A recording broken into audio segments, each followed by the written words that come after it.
Rooster Teeth News is brought to you by NatureBox. Snack smarter with French toast granola, sweet blueberry almonds, and more. Get 50% off your first order when you visit naturebox.com/roosterteeth.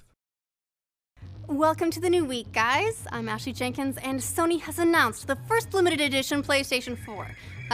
For Japan, anyway. It's not yet confirmed for release in Western markets.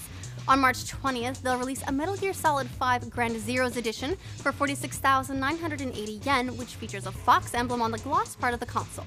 Okay, so this particular special edition isn't anything you couldn't get with a simple decal, but it is the first of the new generation, so count on seeing more custom options from here on out. Metal Gear Solid 5 Grand Zeroes, which acts as a prequel to Phantom Pain, will release on March 18th in North America and March 20th in Europe. The Xbox version will have an exclusive mission featuring cyborg ninja extraordinaire Raiden, and the PS version will have an exclusive mission in which you play as classic Snake. This announcement follows the news that PS4 led hardware sales in the US for January, with Sony stating that it doubled sales of the Xbox One during that period. Sony's Guy Longworth elaborates, "Demand for PlayStation 4 remains incredibly strong, as it was number one in sales for next-gen consoles in January, nearly doubling the nearest next-gen competitor."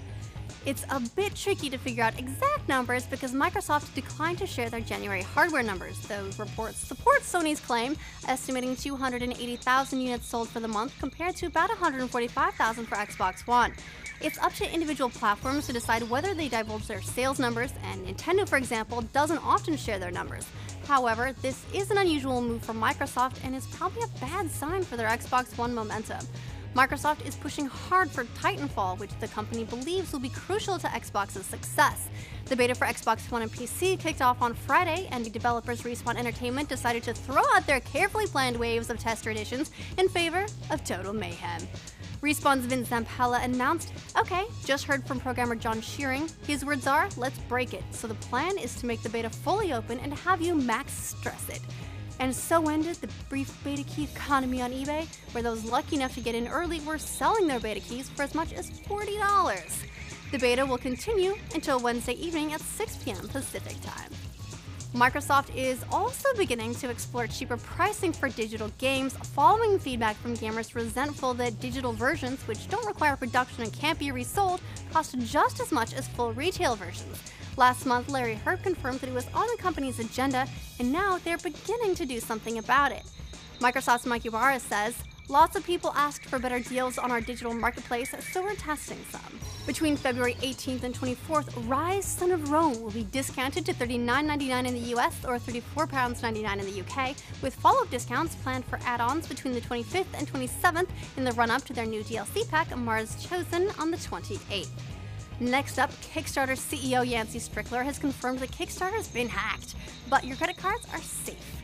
No credit card data of any kind was accessed by hackers.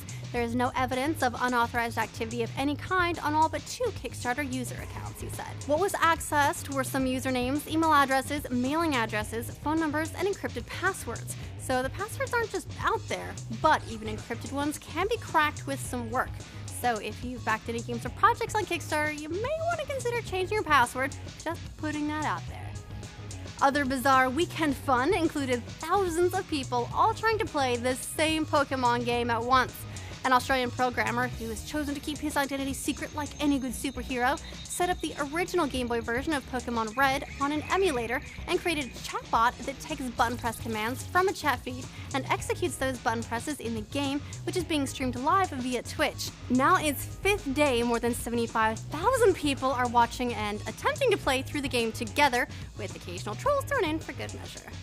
Unfortunately, because Twitch has introduced a slight stream delay, there's a period of time between the chat commands and their execution on the stream, but that doesn't seem to be stopping the hive mind for long. And based on the success of this stream, the masked programmer is considering follow-ups.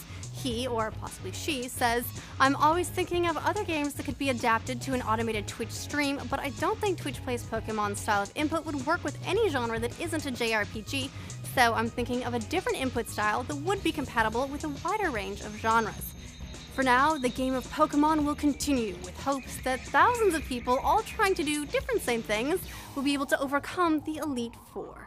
And that's it for today. What other games would you like to see crowd played? Let us know in the comments. Then check roosterteeth.com later this week for another episode of The Patch to see what we think.